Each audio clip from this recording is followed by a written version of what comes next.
ಅನ್ನ ಕೊಡೋ ರೈತರಿಗೆ, ದೇಶ ಕಾಯೋದರಿಗೆ, ಸಮಸ್ತ ನಿಷ್ಠಾವಂತ ಕನ್ನಡ ಹೋರಾಟಗಾರರಿಗೆ ನಮಸ್ತೆ. ಇವತ್ತಿನ ವಿಚಾರ ಏನಪ್ಪ ಅಂದರೆ, ಇದು ನೋಡಿ, ಆಳಿಂಬೆ ಅಂತ ಕರೀತಾರೆ, ನಾಯಿ ಕೊಡೆ ಅಂತ ಕರೀತಾರೆ, ಕೊಳೆತಿನಿ ಅಂತ ಕರೀತಾರೆ, ಉತ್ತದ ಮೊಗ್ಗು ಅಂತ ಕರೀತಾರೆ. ಈಗ ಸದ್ಯಕ್ಕೆ ಇದರ ಹೆಸರುವಾಸಿ ಮಶ್ರೂಮ್ ಅಂತ ಕರೀತಾರೆ. ನೋಡಿ, ಇವೆಲ್ಲ ಮಶ್ರೂಮ್ಗಳೇ. ಇದು ನಮ್ಮ ಮನೆ ಅಂಗಳದಲ್ಲಿ ಬೆಳೆದಿರ್ತಕ್ಕಂಥದ್ದು. ಇದು ಮಶ್ರೂಮು ನೋಡಿ. ಇದನ್ನು ಹೆಚ್ಚಾಗಿ ಕೆಲವರು ತಿನ್ನೋಲ್ಲ, ಕೆಲವರು ಮಾತ್ರ ತಿಂತಾರೆ. ಇದು ಒಂದು ಸಸ್ಯಾಹಾರಿನೇ, ಆದರೂ ಇದಕ್ಕೆ ಯಾಕೋ ಕೆಟ್ಟದಾಗಿ ಹೇಳಿರೋದ್ರಿಂದ ಕೆಲವರು ತಿನ್ನೋಲ್ಲ. ಇರಲಿ, ಯಾಕಪ್ಪ ಈ ವಿಚಾರ ಹೇಳ್ತಾ ಇದ್ದೀನಿ ಅಂದರೆ, ಇವತ್ತು ಸಾಮಾಜಿಕ ಜಾಲತಾಣದಲ್ಲಿ ಕೆಲವರು ಬಂದು ವೈಯಕ್ತಿಕ ಪುಟಗಳಲ್ಲಿ ಹಾಕ್ಕೊಂಡಿದ್ದಾರೆ. ಅದರ ಬಗ್ಗೆ ಪ್ರಶ್ನೆ ಮಾಡೋಕ್ಕಾಗಲ್ಲ. ಇದರಿಂದ ನಾನು 4 ಲಕ್ಷ ಸಂಪಾದನೆ ಮಾಡ್ತಾಯಿದ್ದೀನಿ, ತಿಂಗಳಿಗೆ 5 ಲಕ್ಷ ಸಂಪಾದನೆ ಮಾಡ್ತಾಯಿದ್ದೀನಿ. ಅದ್ಯಾರೋ ಆ ಅಮ್ಮ, ನಾನು ಒಳ್ಳೆ ಲೆಕ್ಚರ್ ಪೋಸ್ಟಲ್ಲಿದ್ದೆ, ಅದನ್ನು ತೊರೆದು ಬಿಟ್ಟು 8ರಿಂದ 10 ಲಕ್ಷ ಸಂಪಾದನೆ ಮಾಡ್ತಾಯಿದ್ದೀನಿ ಅಂತೇಳ್ಬಿಟ್ಟು ಪುಂಗು ಬಿಡ್ತಾ ಇದ್ದಾರೆ. ದಯವಿಟ್ಟು ನಮ್ಮ ಅಪ್ರಾಣೆ ಹೇಳ್ತಾ ಇದ್ದೀನಿ, ಇದನ್ನು ಯಾರಾದರೂ ಮಾಡಿದರೆ ಅವ್ರಿಗೆ ಸಿಕ್ಕೋದೆ ಚಂಬು. ಯಾಕಪ್ಪ ಅಂದರೆ, ನಾನು ಅನಾಥ ಹುಡುಗನ್ನ ಮನೇಲಿ ಪೋಷಣೆ ಮಾಡ್ತಾಯಿದ್ದೀನಿ, ಅವ್ರಿಗೆ ಆಧಾರವಾಗಿರಲಿ ಅಂತ ಹೇಳ್ಬಿಟ್ಟು ಯಾರೋ ಈ ಥರ ನನಗೆ ತಲೆ ಕೆಡಿಸ್ಬಿಟ್ಟು ನಾನು ಮನೆ ಮೇಲೆ ಮನೆ ಮಾಡಿ 2,000 ಬೀಜನ ಮೊಳಕೆ ಹಾಕಿದೆ. 2,000 ಬೀಜ ಬಂದು 6,500 7,500 ರೂಪಾಯಿ. ಹುಲ್ಲು ಗೋಣಿ ಎಲ್ಲನೂ 10ರಿಂದ 12,000 ಬಂಡವಾಳ ಬಿತ್ತು. 30 ದಿವಸ 22 ದಿವಸಕ್ಕಿಂತ 30 ದಿವಸಕ್ಕೆ ಬೆಳೆ ಆಗೋಗುತ್ತೆ ಅಂತ ಹೇಳಿದ್ರು. 22 ದಿವಸಕ್ಕೆ ಬಂತು, ಬರೋದೇನೋ ಬಂತು, ಚೆನ್ನಾಗಿ ಬಂತು.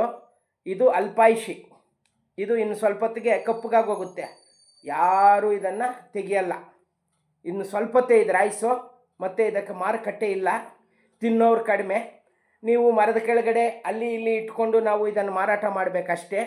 ಇದಕ್ಕೆ ನಿಗದಿತ ಬೆಲೆನೂ ಇಲ್ಲ, ನಿಗದಿತವಾದಂತಹ ಏನು ರೂಪುರೇಷೆಗಳು ಇಲ್ಲ ಇದಕ್ಕೆ. ಯಾರೋ ಹೋಟ್ಲುಗಳವರು, ದೊಡ್ಡ ದೊಡ್ಡ ಖಾನಾವಳಿಗಳವರು ಎಷ್ಟು ಬೇಕಷ್ಟು ತಗೊಂಡಿರ್ತಾರೆ, ಅದನ್ನು ತಂದು ಕೊಡೋರಿದ್ದಾರೆ.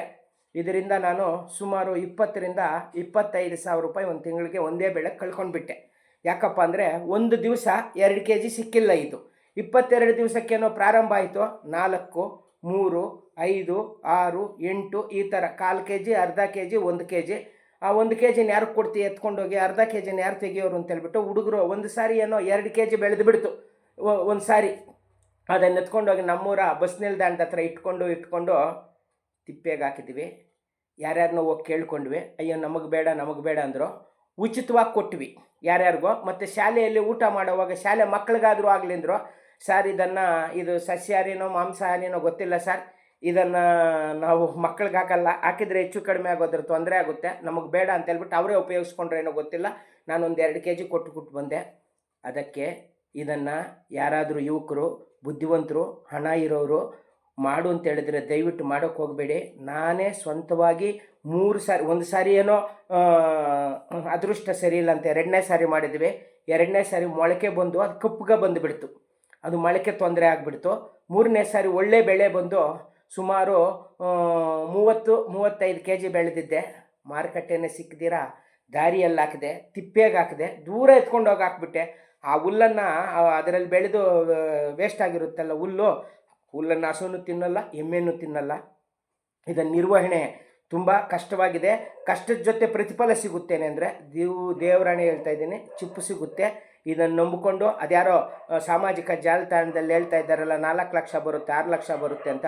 ದಯವಿಟ್ಟು ನಾನು ನಮ್ಮ ಹುಡುಗರು ಆ ಕಂಪ್ನಿಯಲ್ಲೇ ಜೀತದಾಳಾಗಿದ್ದು ಬಿಡ್ತೀವಿ, ಅಷ್ಟು ದುಡ್ಡು ಬರೋಂಗಿದ್ರೆ ಅಂತ ಹೇಳ್ತಾ ಇದ್ದೀನಿ. ಈ ಬೀಜದ ಕಂಪ್ನಿಯವರು ಏನಿದ್ದಾರೆ, ಈ ಬೀಜದ ಉತ್ಪಾದಕರಿದ್ದಾರೆ ನೋಡಿ, ಅವರು ನಮ್ಮನ್ನು ತಪ್ಪು ದಾರಿಗಳಿಗೆ ಎಳೆದು ಇದನ್ನು ಅಡ್ಡದಾರಿಗೆ ಹೇಳ್ತಾ ಇದ್ದಾರೆ. ಇದನ್ನೇನಾದರೂ ನಂಬಿಕೊಂಡು ಜೀವನ ಮಾಡಿದರೆ ದಯವಿಟ್ಟು ನನ್ನ ಅನುಭವ, ನನಗಾಗಿರೋ ಅನುಭವ ಮತ್ತು ನಾನು ಪಟ್ಟಿರೋ ಕಷ್ಟ ನಿಮ್ಗೆ ಹೇಳ್ತಾ ಇದ್ದೀನಿ. ಇದರಿಂದ ಲಾಭ ಅಂತೂ ಇಲ್ಲ.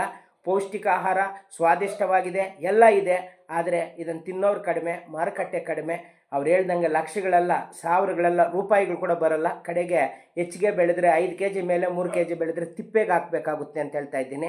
ಬೆಳಗ್ಗೆ 10 ಗಂಟೆಗೆ ಕಿತ್ಕೊಂಡ್ರೆ 5 ಗಂಟೆ ಒಳಗಡೆ ಮಾರಾಟ ಮಾಡಬೇಕು. ಮಾರಾಟ ಮಾಡಲಿಲ್ಲ ಅಂದರೆ ಬಿಸಾಕ್ಬಿಟ್ಟು ಬರಬೇಕು. ಇಷ್ಟೇ ಇದರ ಆಯುಸ್ಸು ಮತ್ತು ಇದರ ಸಾಮರ್ಥ್ಯ ಅಂತ ಹೇಳ್ತಾ ಇದ್ದೀನಿ. ದಯವಿಟ್ಟು ಯಾರೇ ಆಗಲಿ ಈ ಬೆಳೆನ ಮಾಡೋಕ್ಕೆ ಮುಂಚೆ ನಮ್ಮಂಥ ಮಾಡಿರೋರ ಹತ್ರ ಹೋಗಿ ತಿಳ್ಕೊಂಡು ಆಮೇಲೆ ಮಾಡಿ. ಅದ್ಯಾರೋ ಸಾಮಾಜಿಕ ಜಾಲತಾಣದಲ್ಲಿ ಹೇಳಿದ್ದಾರೆ ಅಂತ ಹೇಳ್ಬಿಟ್ಟು ನೀವೇನಾದರೂ ಹೋದರೆ ಇರೋದು ಒಡವೆ, ಮನೆಯಲ್ಲಿರೋ ಹಣ ಎಲ್ಲ ಕಳ್ಕೊಂಡು ಬೀದಿಗೆ ಬರ್ತೀವಿ ಅಂತ ಹೇಳ್ತಾ ಇದ್ದೀನಿ. ನೋಡಿ ಈ ಕೊಳತಿನಿ ಏನು ಮಶ್ರೂಮ್ ಅಂತ ಇದಕ್ಕೆ ಇವಾಗ ಪ್ರಖ್ಯಾತಿಯಾಗಿದೆ. ಇದನ್ನು ಕೊಳತಿನಿ, ಆಳಿಂಬೆ ಹಾಗೂ ಇದನ್ನು ಹೇಳ್ತಾ ಇದ್ರು ಉತ್ತದ ಮೊಗ್ಗು ಅಂತ ಹೇಳ್ತಾ ಇದ್ರು. ಉತ್ತರ ಮಳೆ, ಹೂಬು ಮಳೆಯಲ್ಲಿ ಇವಾಗಲೂ ನಮ್ಮ ಹೊಲದ ಕಡೆ ಎಲ್ಲ ಹೆಚ್ಚಾಗಿ ಮಳೆಗಾಲದಲ್ಲಿ ಬರುತ್ತೆ. ಇದೂ ನೋಡಿ ನಮ್ಮ ಹೊಲದಲ್ಲೇ ನಾವು ಬೆಳೆದು ಬಿಸಾಕಿರ್ತಾ ಇರ್ತೀವಲ್ಲ, ಹುಲ್ಲತ್ರ ಬೆಳೆದಿತ್ತು. ಇದು ಇರಲಿಲ್ಲ ಅಂಥೇಳಿ ನಾನು ಇಷ್ಟು ದಿವಸ ನಿಮಗೆ ಚಿತ್ರೀಕರಣ ಮಾಡಲಿಲ್ಲ. ಇದು ಇವತ್ತು ನಾವು ಏನು ನಾನು ಬೆಳೆ ಮಾಡಿ ಬಿಸಾಕಿದ್ದೀನಲ್ಲ, 2 ತಿಂಗಳಿಗೆ ಮುಂಚೆ ಬಿಸಾಕಿದ್ದೆ, ಅದರಲ್ಲಿ ಅಳಿದುಳಿದ ಬೀಜಗಳಿಂದ ಬಂದಿರತಕ್ಕಂತಹ ಇದು ಮಶ್ರೂಮ್. ದಯವಿಟ್ಟು ಈ ಈ ಈ ಈ ಬೆಳೆ ರೈತರ ಬೆಳೆ, ಈ ಬೆಳೆ ತಂಟೆಗೆ ಯಾರು ಹೋಗಬೇಡಿ ಅಂತ ಇದಕ್ಕೆ ನಮಸ್ಕಾರ ಮಾಡಿಬಿಟ್ಟು ಹೇಳ್ತಾ ಇದ್ದೀನಿ. ನಾನಂತೂ ಇದಕ್ಕೆ ನಮಸ್ಕಾರ ಮಾಡಿಬಿಟ್ಟು ಕೈ ಸುಟ್ಕೊಂಡಿದ್ದೀನಿ.